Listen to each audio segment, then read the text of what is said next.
জাতীয় নাগরিক পার্টি এনসিপির দেশ গড়তে জুলাই পদযাত্রা কর্মসূচির দ্বিতীয় দিনে আজ কুড়িগ্রাম ও লালমনিরহাটের বিভিন্ন উপজেলায় পথসভা ও গণসংযোগ করবেন কেন্দ্রীয় নেতৃবৃন্দ।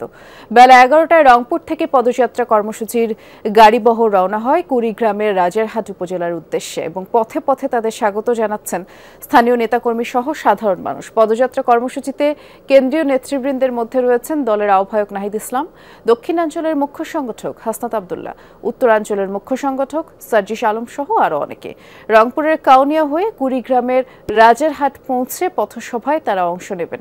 পরে জেলার বিভিন্ন উপজেলা ঘুরে লালমনিরহাটে পৌঁছাবে এনসিপির জুলাই পদযাত্রার গাড়িবহর এবং সেখানে শহরের মিশন মোড়ে পথসভা অনুষ্ঠিত হবে। জুলাই অভ্যুত্থানের বর্ষপূর্তিতে পর্যায়ক্রমে দেশের ৬৪ জেলায় জুলাই পদযাত্রা কর্মসূচি পালন করবে এনসিপি।